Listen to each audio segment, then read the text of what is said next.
Друзья, приветствую вас на канале, посвященном погоде рынка недвижимости Украины. Сегодня мы с вами будем говорить о рынке жилой недвижимости города Одесса. Традиционно поговорим о рынке недвижимости, опираясь на статистические данные, то есть будем говорить о первичном, вторичном рынке, также будем говорить в разрезе классов рынка недвижимости. В конце видео будем разбираться, что произошло на протяжении одного года с рынком жилой недвижимости города Одесса.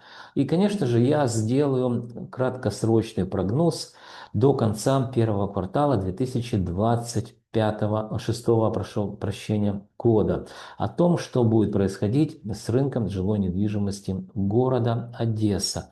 Друзья, смотрим подготовленный мною материал. Как я люблю говорить, через призму времени и цифр попробуем совместно с вами разобраться с теми процессами, которые я наблюдал на рынке, благодаря статистическим данным, которые мне любезно предоставляет компания Олимп Консалтинг. Итак, друзья, перед вами карта Причерноморского региона, куда входят три крупных областных города-центра: город Николаев, Херсон, Одесса. Сегодня мы говорим о городе Одесса. Начнем, расскажу, как пользоваться данной картой. Вот здесь видите под городом легенду карты. Это такие сводные данные, которые характеризуют состояние рынка недвижимости на конец февраля 2026 года. Начнем с населения. Население довоенное, друзья, 993 тысячи. То есть город Одесса был практически город-миллионник до войны. Сейчас я думаю, что тысяч, наверное, 650-700 осталось жить в городе Одесса. Кто меня смотрит за города Одесса, напишите. Может быть, я не прав, хотя точно сколько живет людей в городе не знает никто.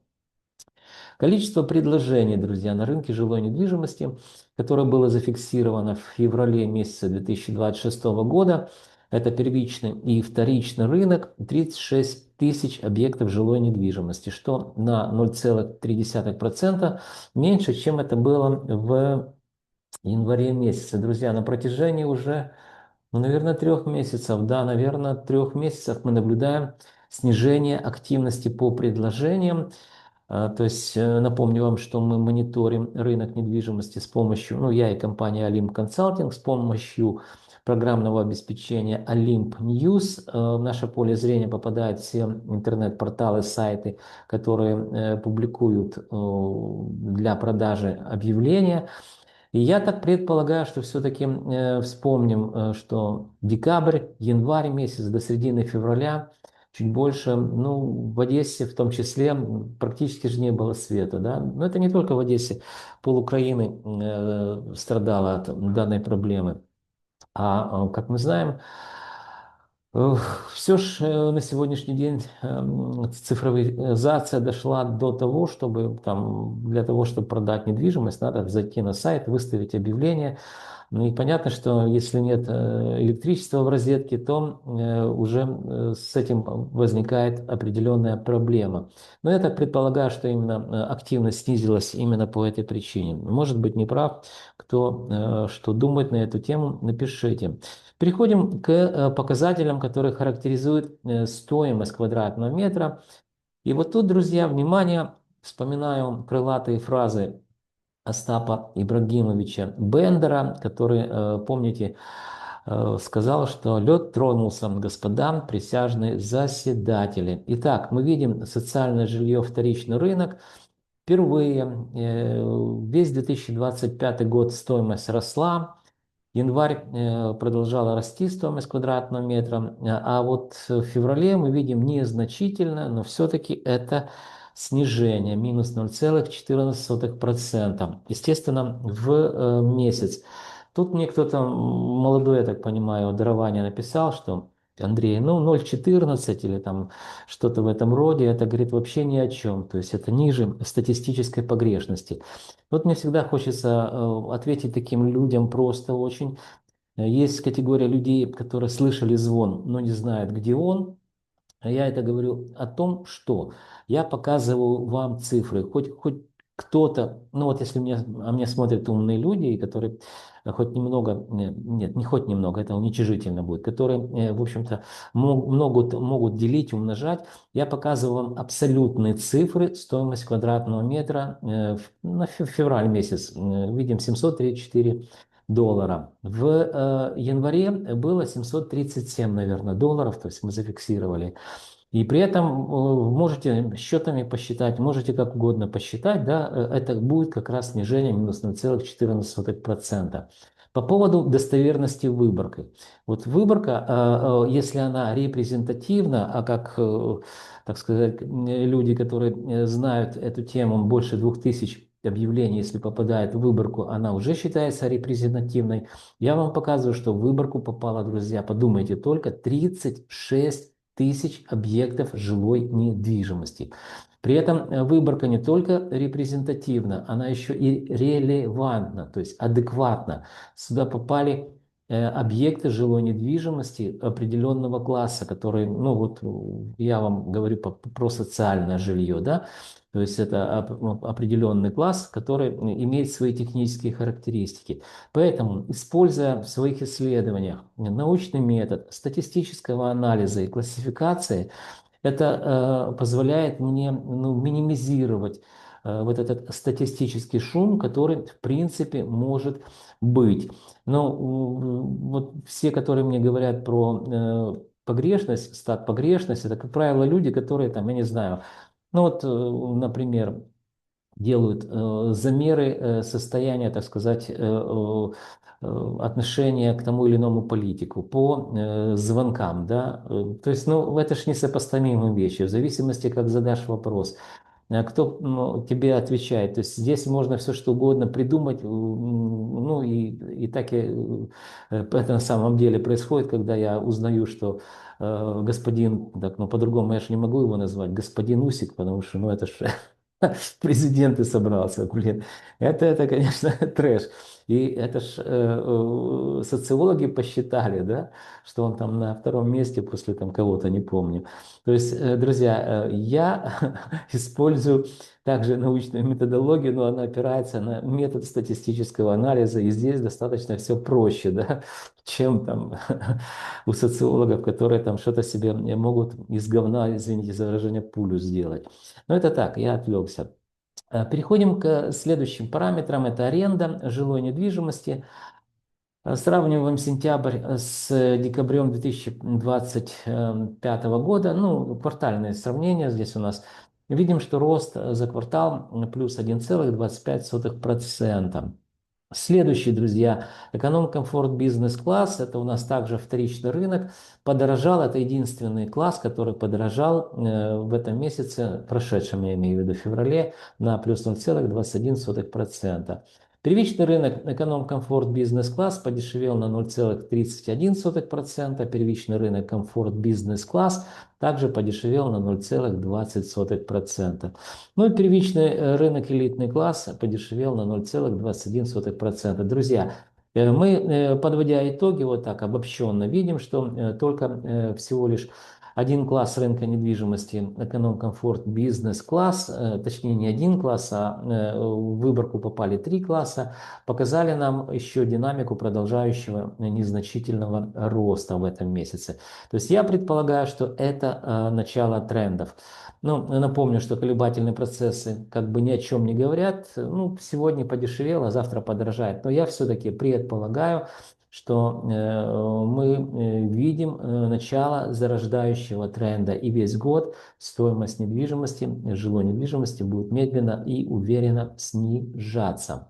Переходим к более подробным декомпозированным данным. Социальное жилье, город Одесса. В разрезе административных районов видим карту. Что бросается в глаза? Больше всего подешевела недвижимость. Пересыпский район, это бывший Суворовский, минус 0,16% за месяц. А также видим, что Приморский район подешевел меньше всего, минус 0,11% за месяц. Следующий слайд, он появился, друзья, благодаря вам. Здесь мы с вами рассмотрим, что произошло за 4 года войны. Итак, начинаем с марта месяца, здесь поквартальные исследования 2022 года. На примере класс социальное жилье. Видим, что $804 за квадратный метр, стоимость в марте 2022 года. Ну и первый год войны ознаменовался тем, что недвижимость подешевела порядка 8-9%. Сейчас точно не помню, но в отличие от балаболов, которые там пишут про стат погрешности, всякое разное, где-то ж начитались такого, ну молодцы, конечно. Не, я не против стат погрешности, но опять же я готов профессионально на эту тему говорить с людьми, которые что-то в этом направлении делают. Так вот, цифры есть. Вы можете, так сказать, вы знаете, как умножать, как делить и посчитать в процентах, сколько будет в первый год войны. Ну, по-моему, 8 или 9% было снижение. Второй год войны мы увидели некое плато, то есть рынок недвижимости встал на паузу. В некоторых в кварталах мы видим даже рост стоимости незначительный был. Но, друзья, с чем это связано? Это всего лишь мое предположение. Помним, что 2023 год – это когда Российская Федерация отвела войска от Харькова, Сум, Чернигова, да, то есть контрнаступление и украинских войск. И нам говорили с каждого утюга, что война закончится в этом году, будем пить кофе на набережной Ялты. Ну вот не получилось, как оно говорилось, да. Я так предполагаю, что люди просто, которые продавцы, продавать во время войны себе дороже, что называется, ну дешево продаж, понятно. Поставили на паузу, так сказать, продажи. Я думаю, что именно с этим связано. Но если у кого есть какие соображения, напишите мне. Третий год войны был такой достаточно суровый для рынка недвижимости. Подешевела недвижимость порядка, там, по-моему, 13 или 14% в городе Одесса. Ну, даже видно, вот я делаю вот эту линию, аппроксимирую, сглаживаю, да, колебательные все эти процессы. И то видно, насколько сильно в 2024 году снижалась стоимость квадратного метра. Также цифры есть, можете посчитать. Ну, по-моему, 14% было или 13%. И вот, друзья, 2025 год начался с того, что, как сейчас помню, меня пригласили в городе Одесса, проходили повышение квалификации у риэлторов, и мне пригласили прочитать статистику, аналитику для них. Ну, естественно, мне сразу начали задавать вопросы, а что происходит, Андрей, с недвижимостью, она начинает дорожать. Это в январе месяце действительно первые такие звоночки мы услышали, ну, я, опираясь на статистику, это увидел. Так вот, я, друзья, всего лишь предполагаю, хотя весь 2025 год прошел под знаком роста, и в дальнейшем мы поговорим, там больше 3% выросла недвижимость за 2025 год. Я все-таки предполагаю, если мы посмотрим и вспомним, что второй год войны мы подобное видели, да, и с чем это было связано? Это было связано с некими, так сказать, манипуляциями с сознанием людей о том, что война закончится. И вот здесь примерно очень похожая ситуация, когда, если вы вспомните, в феврале месяце или в январе Дональд Федорович, это президент Соединенных Штатов, заявил, что как только он станет президентом, он, значит, за один день война закончится. Потом он сказал, что за месяц, ну и еще наговорил 30 бочек арестантов, что называется. Возможно, ну, уже до чертиков война надоела всем. Возможно, люди, исходя из того, что война закончится и можно дороже продать свою недвижимость, стали поднимать стоимость квадратного метра. Другим я пока не могу это объяснить. У кого какие соображения, напишите. Но еще раз приведу пример. 2023 года примерно подобное что-то происходило. Но здесь недвижимость не росла на 3%, как в 2025 году.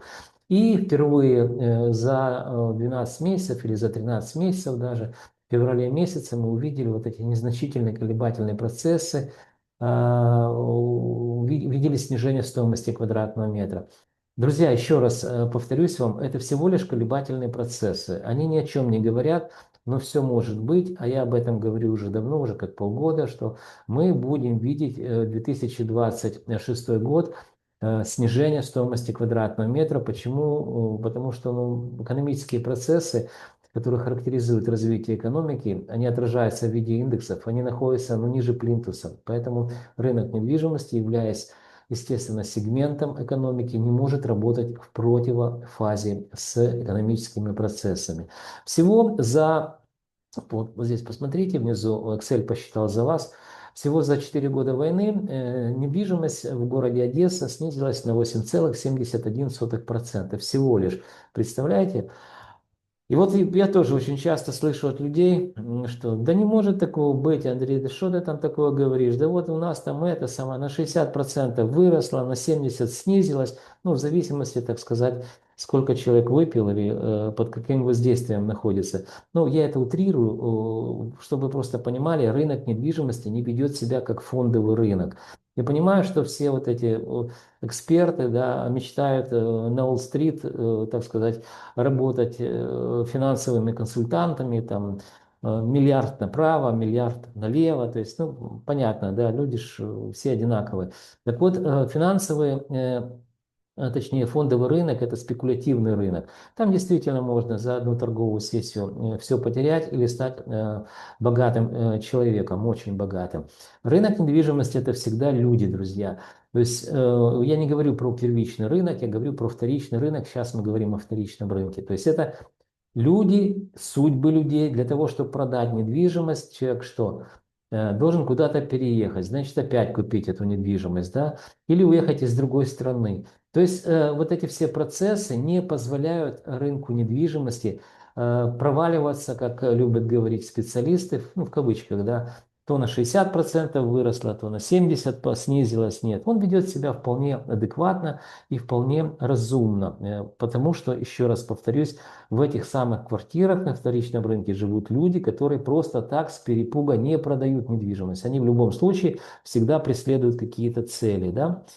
Итак, зафиксировали, что за 4 года войны 8%, можно 9% округлить в большую сторону. Снизилась стоимость квадратного метра данного класса жилья. А следующий слайд, очень быстро пройдемся, это аренда, третий квартал с четвертым кварталом 2025 года, рост плюс 1,25%. Но об аренде поговорим в конце видео, досмотрите, будет интересно и показательно, наверное, для вас. Следующий слайд, эконом-комфорт бизнес-класс, также вторичный рынок, рост плюс 0,21%. Можете посмотреть, сколько стоит квадратный метр по административным районам в абсолютных цифрах. Ну и, конечно же, рост в данном случае в процентном соотношении. Следующий слайд, первичный рынок квартиры эконом-класс, снижение минус 0,31% за месяц. Комфорт бизнес-класс, первичный рынок, снижение минус 0,20% за месяц. Ну и первичный рынок, элитный класс, снижение минус 0,21% за месяц. Напомню вам, что это первый месяц, который в течение 13, ну, прошедшего полного 2025 года и первого месяца 2026 года мы видели везде рост стоимости. А это первый месяц, где по всем сегментам и практически по всем классам видим снижение стоимости. Обратите внимание, что только квартиры на первичном рынке элитного класса строятся Киевский административный район, центральная часть, Приморский, ну это центральный район. И как сильно отличается стоимость квадратного метра в зависимости от локации той или иной квартиры с одними техническими характеристиками. То есть видите, да? Ну что, переходим к следующему слайду. Здесь будем говорить о тенденциях длиной в 1 год. Период сравнения у нас февраль 2025 год на примере класса социальное жилье. 700, видим, друзья, $7 за квадратный метр. И в 2026 году видим, что февраль это первый месяц, ну видно, да, вот это такая у нас график рисунок.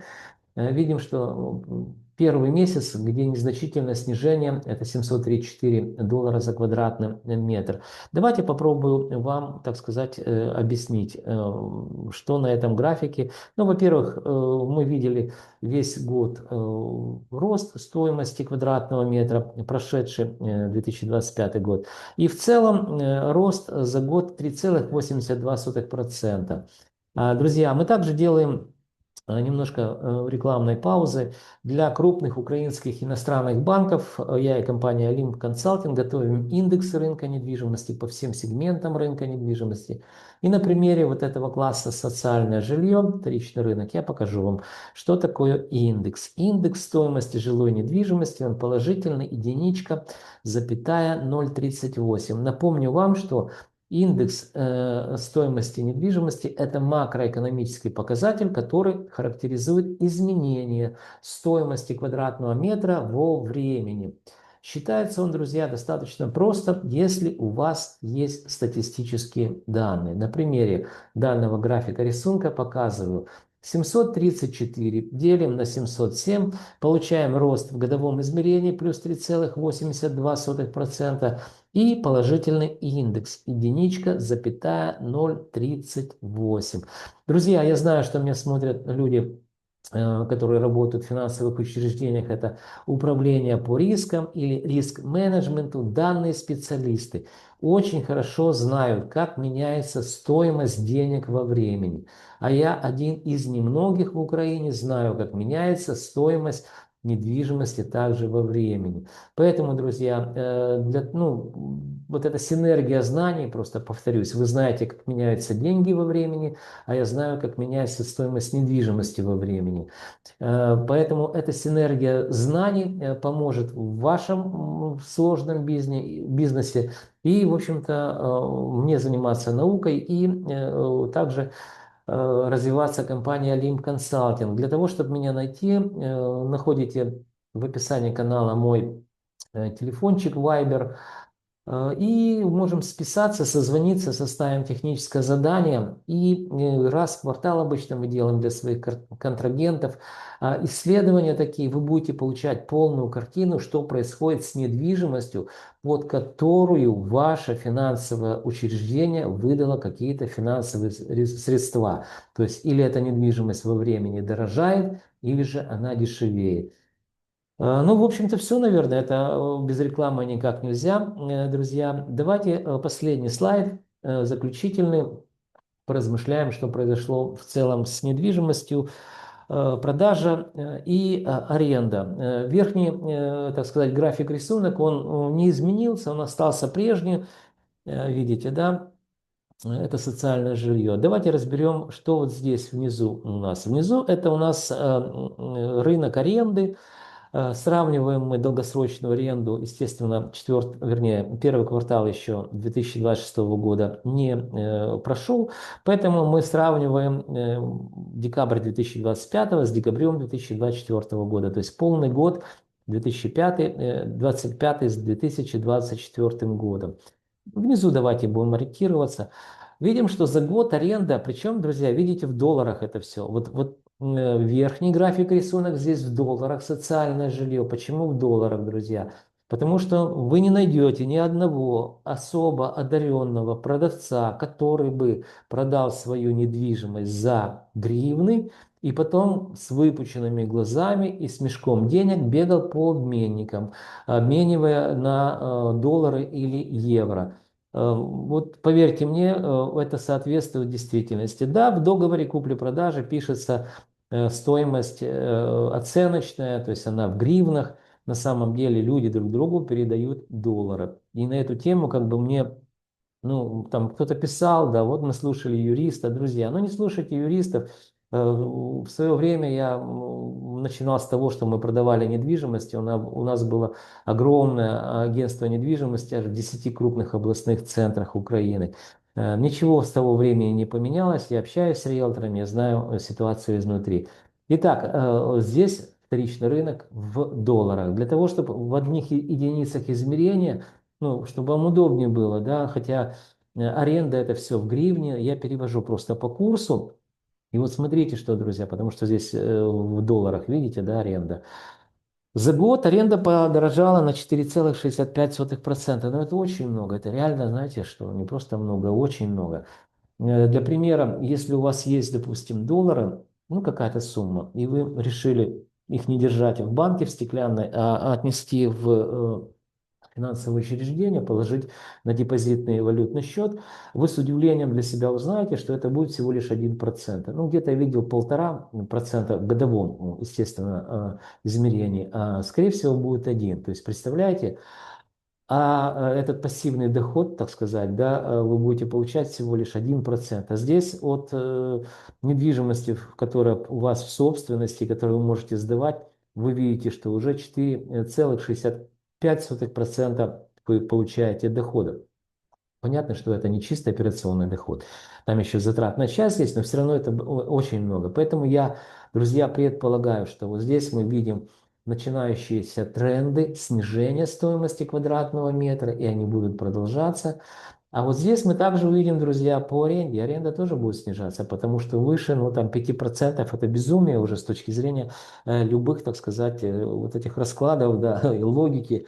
То есть, ну, тогда все бы бросились покупать недвижимость и стали сдавать ее в аренду. Вот.